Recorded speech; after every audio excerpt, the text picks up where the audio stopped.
E o trabalho dos guris é sobre a metáfora do desktop e resolução de problemas. Isso. Então, posso começar? Sim, fica à vontade. Boa tarde. A gente é da Ciência e Computação. O nosso grupo é o Leonardo, o João Vicente, o Júlio e eu, o Luiz Renata. O nosso trabalho é sobre os problemas da metáfora atual do desktop e a necessidade eminente de alternativas. Pode passar o slide, João.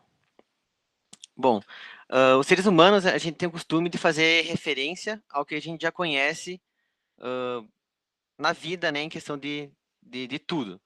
E com os computadores também não foi diferente. Um exemplo é que antes dos computadores pessoais estarem presentes em escritórios, em empresa, as pessoas em seu ofício organizavam seus arquivos em pastas e guardavam na mesa de trabalho ali, na bancada, né? Depois da chegada dos computadores, metaforicamente, continuaram utilizando a mesma ação. A gente tem as pastas dos computadores e a gente guarda elas na área de trabalho ou na própria mesa, como é chamada nos MacBooks. E para interagir com esses elementos, é utilizado um dispositivo que foi criado ali na década de 1960, que é o mouse, né? Que usa um ponteiro na tela para simular a nossa mão. E é um exemplo de, de costumes que a gente continuou utilizando mesmo com a evolução.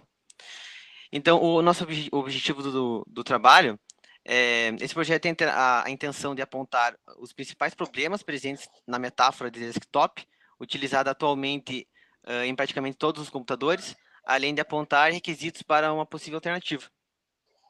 E essa pesquisa fundamenta-se no fato de que os computadores pessoais, além de utilizarem o mesmo modo de funcionamento há mais de 40 anos, estão longe de realizar sua função da maneira mais eficiente e menos complexa possível.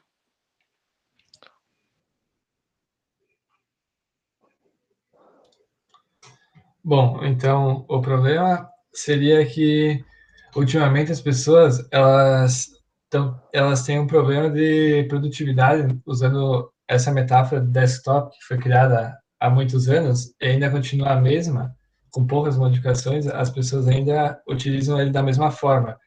E isso, segundo o Jeff Haskin, que foi o autor do artigo que a gente leu, tudo que é modal como desktop é o jeito que tu tem que ser, que eles impõem que tu tem que usar. Isso pode induzir a erros quem está usando, o usuário.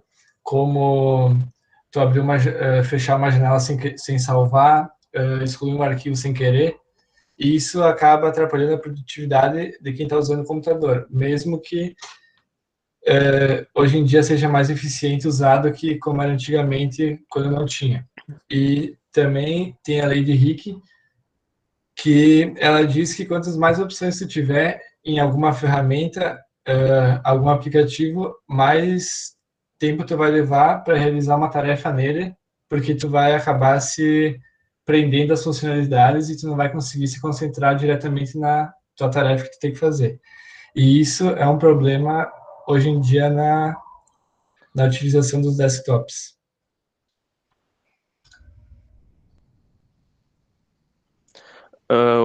O método. A pesquisa foi realizada em 2 etapas simultâneas.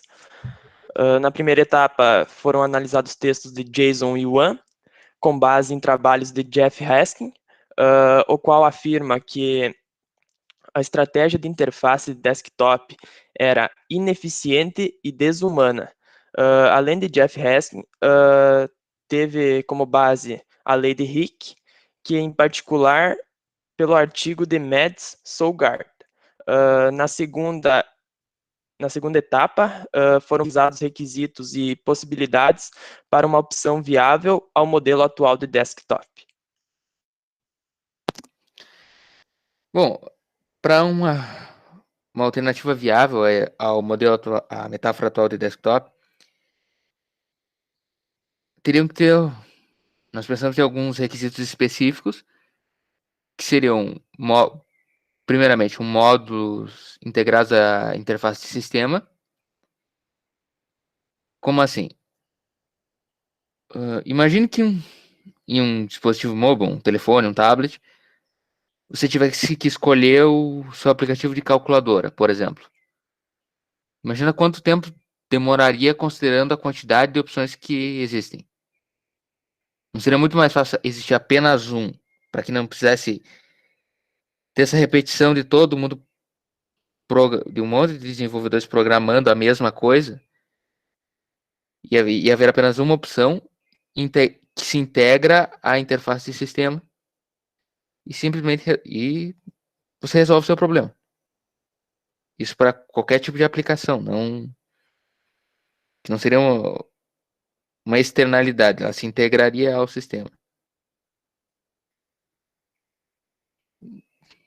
Para ressaltar, não podemos cair na cilada de que na ideia de que só porque não se consegue visualizar uma coisa diretamente, ela não é possível. Se fosse assim, nem os computadores existiriam.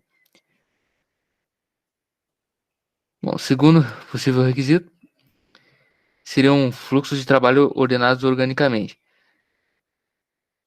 Pensando nos computadores como eles são agora, eles não são os nossos fluxos de trabalho. Nós pensamos em,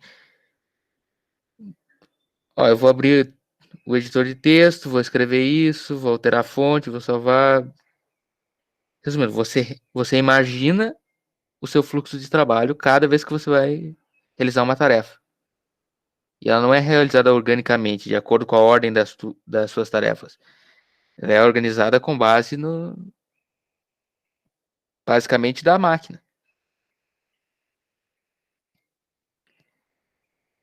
E se esses fluxos de trabalho forem sendo organizados com base na linearidade das tarefas do usuário, o desempenho seria melhor. E a terceira seria um espaço de trabalho baseado nas intenções dos usuários, ou seja, para cada intenção, para cada ação, se cria um espaço de trabalho, uma área de trabalho diferente. E o usuário alterna entre elas com base em cada ação. E para isso eu já vou mostrar o conceito também do Jason Yuan e do Dennis Jin, que é o Mercury OS. Apenas um conceito, não é um sistema real. E aqui são as referências, o artigo de Yuan, de Soegard e o projeto de Yuan e Jin. Agora, para exemplificar a arquitetura do Mercury OS, desse conceito, vocês estão vendo? Não.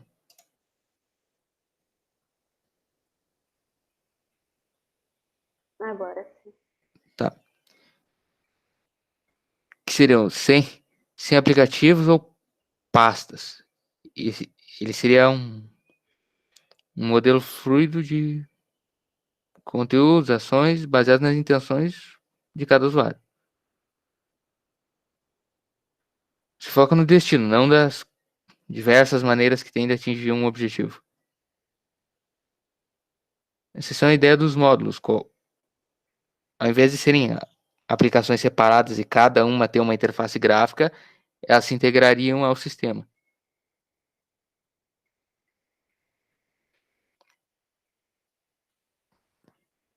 Lembrando, isso é apenas um conceito, não é funcional.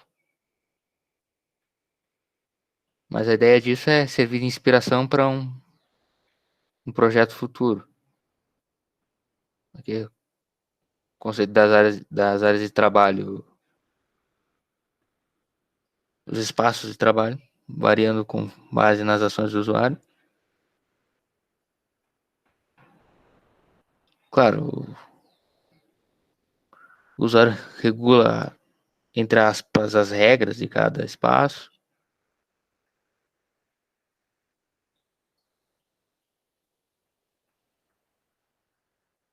E adaptável para todo mundo, digamos assim.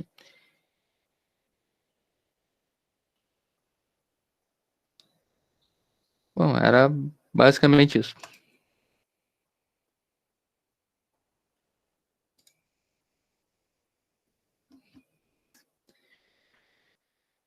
Talvez